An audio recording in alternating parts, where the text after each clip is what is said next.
and artists are going to work in the future.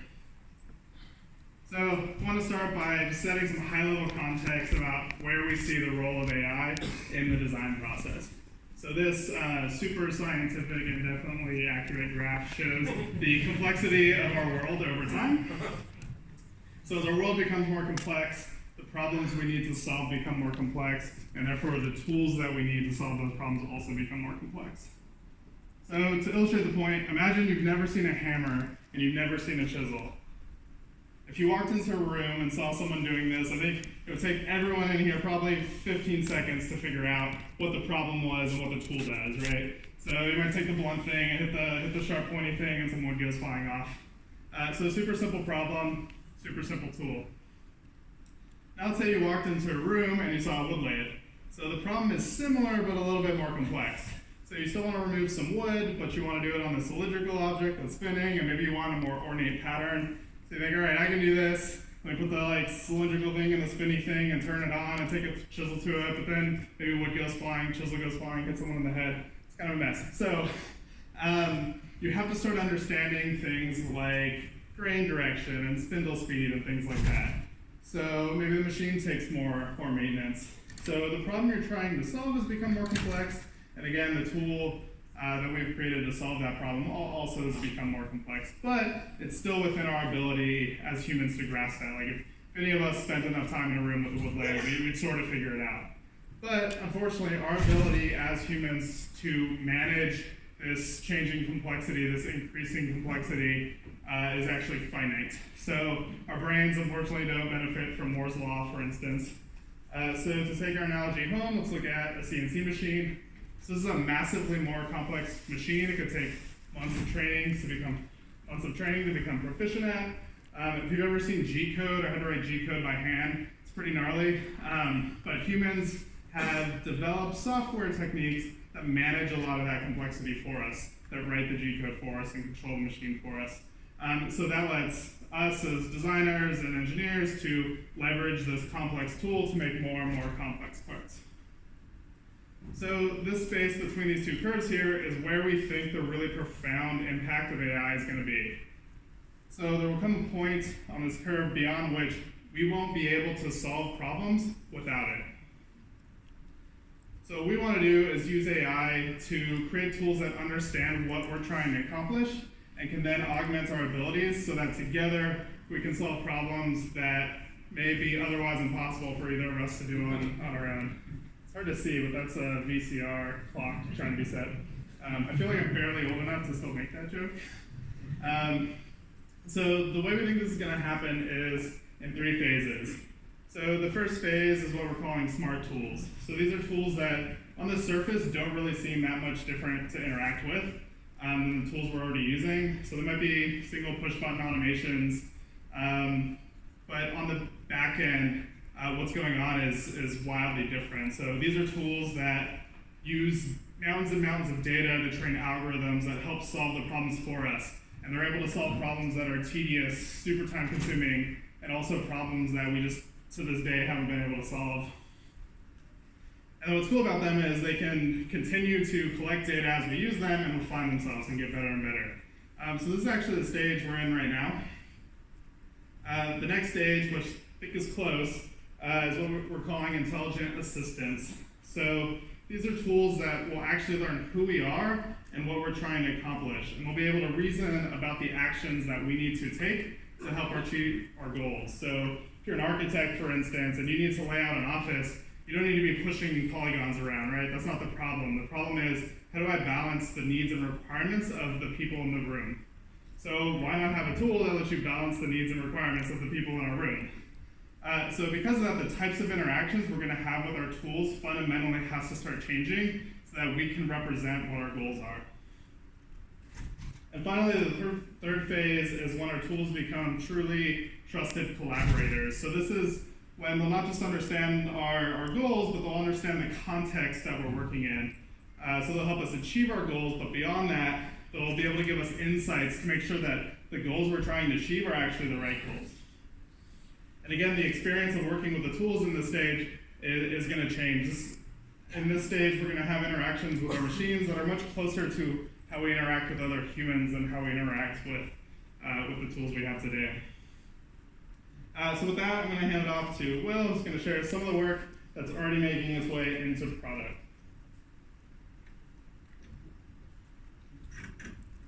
Thank you, Evan. So I'm Will Harris, product manager here at Autodesk for the Flame family of products. And if you haven't heard of Flame, it is a what we call a nonlinear editor or a video editing tool that is also able to do visual effects compositing as a procedural node graph, and also has a 3D scene environment for motion graphics and 3D scene compositing, and it also does color grading. So it's kind of a suite of tools that you might use. It's kind of like a Mac Daddy version of Adobe Premiere or Final Cut Pro if you're familiar with those. So with that as our background, we have been doing a lot of solving of problems in the world of visual effects compositing and trying to do image segmentation. And so our AI, if you like, has been focused towards image processing.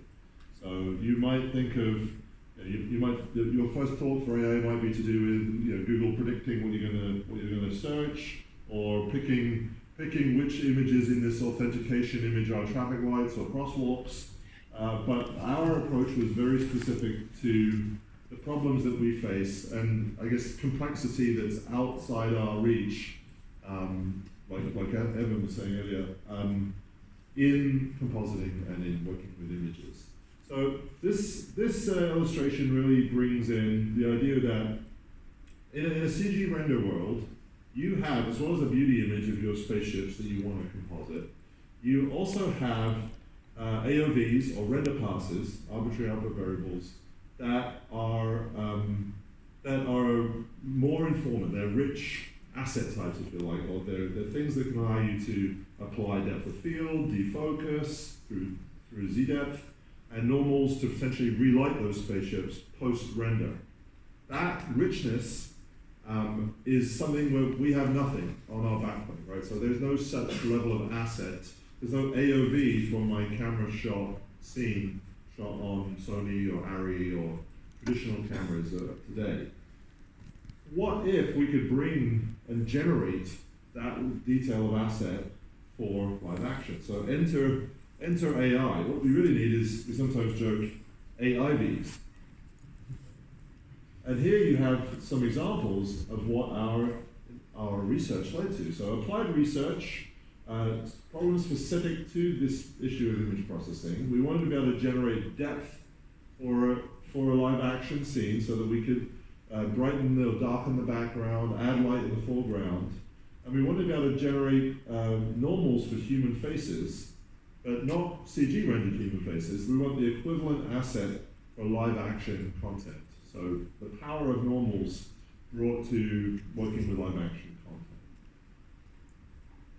So that's pretty cool. Let's just have a look at how an artist actually uses it. We wanted in some ways try to do VFX at the speed of grading, what we sometimes call this. And you can see how through the kind of mechanism that you might associate with doing color grading, like keying and doing a track on a shot, we can come right in here and quickly generate normals. And then from that, we can use a widget like this to then change the lighting on a face. So this is really a powerful new way that an AI tool, a push button automaton, as we said earlier, has brought us. There's nothing to do. There's no special knowledge needed. But there's no way you could paint or build the complexity of a normal map for a human face. It would take months to build this asset, right? And from it, so you can quickly generate a map that then you could use for color adjustment. We could also, be able to defocus the background or change the lighting in the background as well, based on depth. So in this second example, what we have actually is the depth. So doing global analysis for the scene, it doesn't have to be a traditional camera trackable scene. It can be blurry, handheld. It's using the intelligence of our training to know things like the sky is typically at the top of the image and at the back. The foreground is typically closer at the lower part of the image, and there's blobs of things that are going to move around in the midground from the hundreds of thousands of images that we trained it with. But this quickly can lead you then to be able to relight the background, add light in the background. Something that would have been historically, okay, I have to rotoscope all these people by hand or with maybe some traditional pixel-based keying, but through having this richness, you can start doing the kind of thing that you would do if this was a CG rendered scene. Okay. So just to summarize, we took our applied research. We've built these tensor graphs that have then been computed into algorithms or trained models. That was a big process that was done part of our development. We then packaged that into a tool inside the Flame software itself to allow our artists to get quick and easy access to that, to be able to do some of the cleverness of the effects, but in, for example, here, the color grading discipline. We think that that's a great symbiosis, as we said, and we would just like to let you know that we think this is just the beginning of AI tools for us. We're already starting to think about other specialized trainings like being able to extract sky, just sky.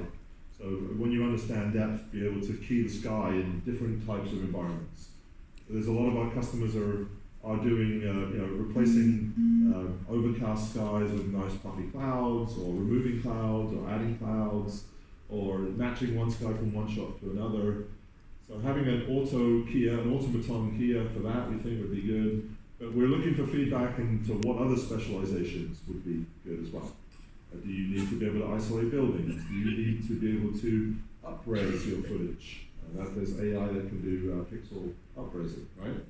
And then the last thing to mention, if you're a larger company, if you have teams that would actually like to utilize this framework and have specialized data sets, give us specialized data sets that we could then build you a way to recognize a certain kind of character. If you have a whole bunch of movies coming up with one type of character, that might be useful. And so this is a framework that we built that we think could be specialized. If you'd like to hear more about this, please join me tomorrow at 4:30. I've got a special guest, Stefan from A52, one of our most cool and innovative customers, to show some of his real work from this. With that, let me hand you over to Seb. Bastien. Very much.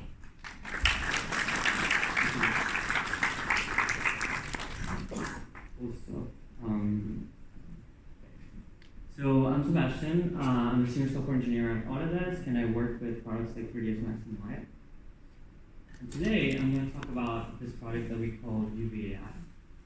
So as a refresher, for those of you who don't know what UV mapping is.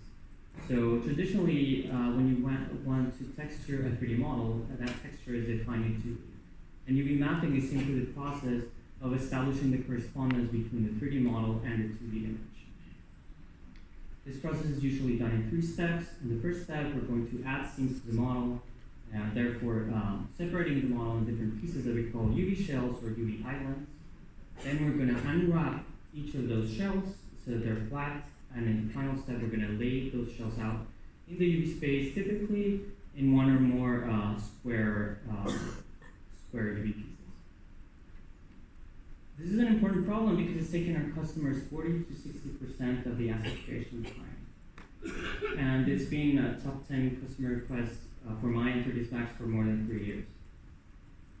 And it turns out that we have pretty good tools to do automatic unwrapping and layout, but we don't have very good tools to do automatic scenes.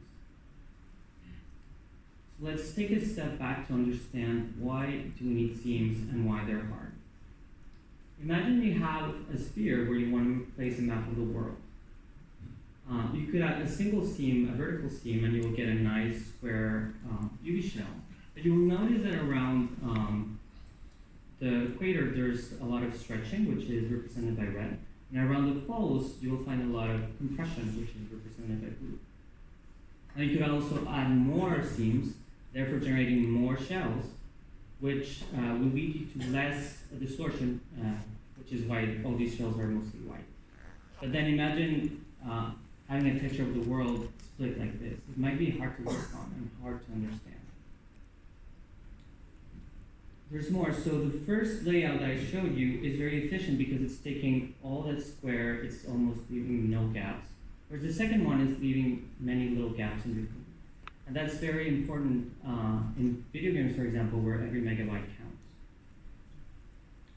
In addition to the geometric and optimization constraints, seams are also used to create semantic boundaries.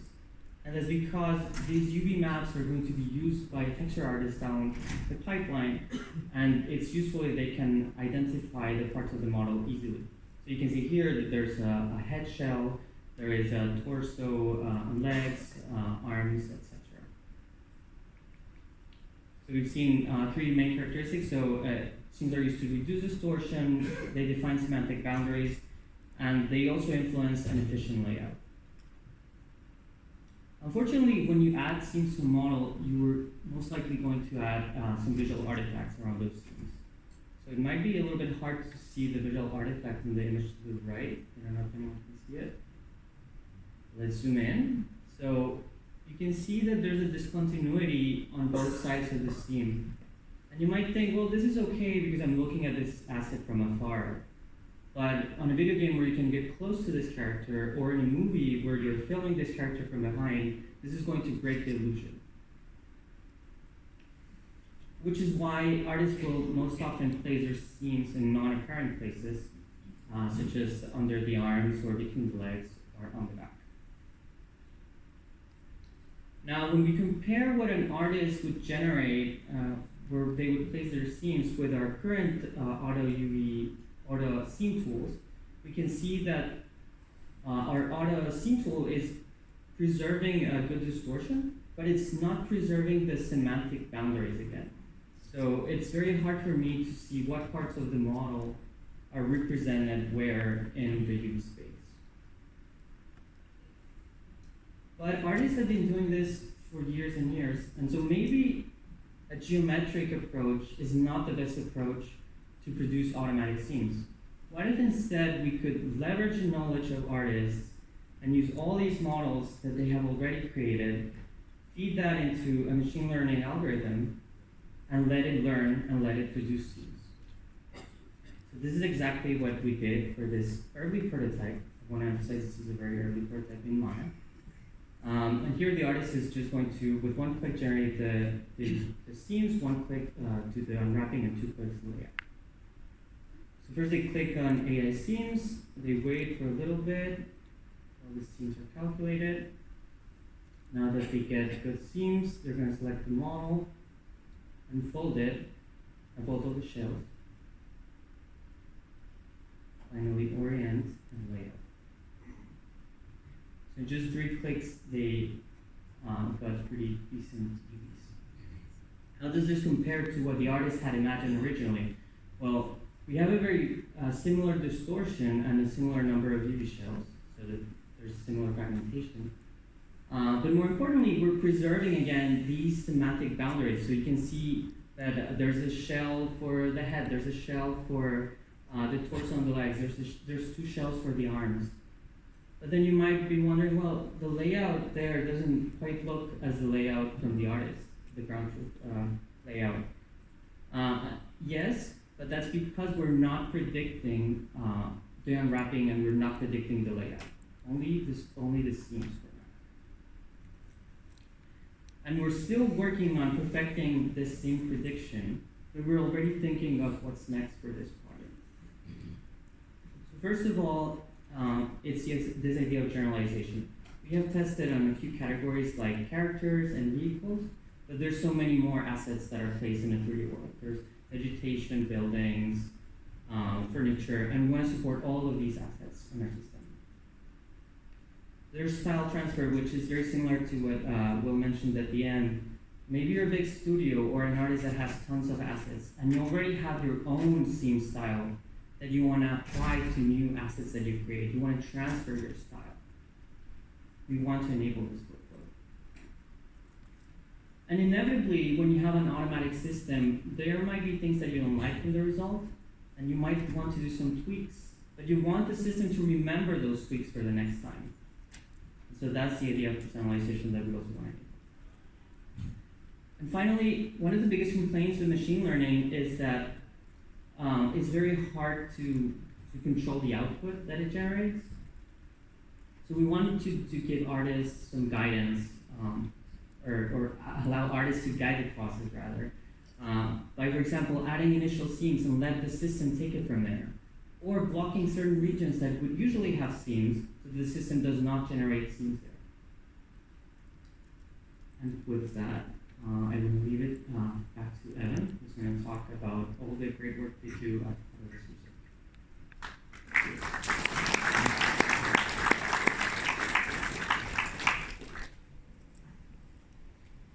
Hello again. So as promised, I'd like to share some of the work we've been doing in Autodesk Research. It's a little bit further out there, but where we're really trying to explore what I mentioned earlier about leveraging AI to create completely new design paradigms, and to help us start moving toward that vision of that trusted collaborator. The first project I want to talk about is called Deepform, and what we're trying to do with Deepform is try to use machine learning to essentially parameterize the essence of an object. So we want to learn what are the key features that make something an airplane or guitar or a table. And the way we're doing that is by showing a network, in this case using autoencoders if you're interested, a bunch of pictures of airplanes, and then it's able to encode its airplaneness, for lack of a better word, as a vector of numbers. So it's essentially compressing what it means to be an airplane or guitar or a table into a string of numbers that we can then represent as a 3D point cloud. So this is real output from that network. So in this case, what it thinks a laptop is, what it thinks a vase is. So what's really cool about doing this, when we get basically a vector of numbers that can represent an object, we can then add and subtract objects the same way we add and subtract numbers. So this is what we call the chairoplane. So here we're finding all of the objects that exist between a chair and an airplane. So that's kind of a cute example, but for something more practical, we can actually take two objects of a similar class and interpolate between those to find all sorts of design variations in between, perhaps variations that we might not have thought of. So here's real output from the network as we interpolate between a table on the left that has no base and then the table on the right that has the base. So you can see some computing. But we can actually go beyond just like a straight linear interpolation between two objects, and we can actually control individual features. So for a chair, a feature might be the style of the legs or the style of the back, or whether or not you have armrests or the hole in the back. So again, here's some real output. This time we're taking a vase that has sort of a lip at the top, pretty curvy. We're subtracting a vase that doesn't have a lip at the top, and then we're adding a vase that has straight sides. And the result you see here is a vase that has sort of a lip at the top and straight sides. So what this approach ultimately lets us do is draw from the massive body of knowledge and design language that already exists. And that lets us push our designs further faster, and it also lets us come up with, again, some perhaps designs that we wouldn't have considered on our own. We can also use this approach to help build tools to help people learn. So we've been doing some experiments with Tinkercad. If you're not familiar with Tinkercad, it's a online web-based CAD tool that's free, so a lot of kids and hobbyists use it. And because of that, it's a really important, learning is a really important part of the Tinkercad platform. So it has millions of users who've generated a ton of public data that we've been able to mine. And essentially what we're doing is learning what types of models people are creating and then how they create them. So after a while, the algorithm sort of learns to predict what people are trying to make, and it's continually updating. So you can see down there, it's a continual update of what it thinks you're trying to make. In this case, it thinks the person wants to make a fidget spinner. And then It's also able to understand, if you're trying to make a certain object, it can understand the steps that you might need to take to get to that object and provide those suggestions to you so that you can then use those to learn how you might design an object. So you can see now just by adding a block on the back, you get things you want to make an airplane. So switching gears a little bit, the last thing I want to share with you is something that we spend a lot of time on, and that's simulation. So simulation is in all of our tools, super powerful, but it's really hard to use. And more than anything, simulations just take forever. They take a long time to set up, and then they're really computationally expensive, so they can just take a long time to compute, which makes it really hard to iterate. So often, you might try to set up a simulation, and then you have to go get a coffee, or whatever, and then you come back, and then maybe your simulation didn't work the way you wanted it to. So this is true whether or not you're doing like computational fluid dynamics of flow through a pipe, or an explosion for visual effect. So here's an example of a finite element problem, which is often used in mechanical product design to calculate the static stress on an object. So this is a couple cylinders. On the left, we have a boundary condition. So the left of the cylinder is attached to a wall. The green arrow here is basically a force vector. And what you see on the right here is we're using AI to approximate the simulation calculation. And we're able to do that in around 4 milliseconds. So what this enables us to do is adjust the design in real time and see the updated simulation results as we do that. So we can have a more interactive approach to designing and simulating kind of at the same time. I'll also add that as geometry gets more complex, typical numerical approaches to simulation tend to increase the time it takes to calculate exponentially. This isn't true of these AI techniques. So as this geometry gets more complex, it should stay computing on the order of the milliseconds. We've also done this with computational fluid dynamics. So these types of simulations typically are solving like crazy nonlinear partial differential equations and stuff. They're super gnarly. So what you see here is actually, again, an approximation in this case of laminar flow over this object. That's updating in real time. You can see 60 frames per second up there as the object is being manipulated. So these are pretty like hardcore engineering problems, but they're essentially the same problems that we face with effect simulations in tools like Maya. You can also see here on the right just the amount of parameters an artist has to play with. So especially if you're a new artist, you might not know the effect that some of these are going to have, so you can burn a lot of time up front trying to set up a simulation that won't end up giving you the result that you're looking for. So I'll leave you with sort of a what if. What if we could just show Maya a ton of simulations, and then it could use all that information to essentially learn how to use itself and form some intuition, so that it can do what artists do all the time, which is take some piece of reference photography or footage, and then use that intuition as form to perhaps suggest the Bifrost graph you might need to get started to get you that simulation recreated in 3D that you can then manipulate. So again, the goal is not to replace the artist, rather it's to augment their abilities so that they can start further faster, so they're not faced with sort of the blank page, and they can spend more time on the artistry of it and less on the setting it up. I've never met an artist who just like finished their sim early and was like chilling, right? So with that, these are really complicated problems. So I wanted to leave you with just 3 main challenges we see in leveraging AI for this type of work. The first of which is identifying problems suited to the technology, and I mean this in 2 ways. One is often in pop culture, AI is presented as something that is just like magical that you can sprinkle on something and just call it a day. But there are certain types of problems that are better suited to these AI techniques, machine learning techniques, than others. And then the second way I mean this is that we want to make sure that we're solving problems that our users care about, and that can help them do their jobs better and faster. The second major challenge, and this is true for any AI practitioner, is getting good data. So in fact, if you have a inferior neural network that's trained on more and better data, it will often outperform superior networks that's trained on worse data.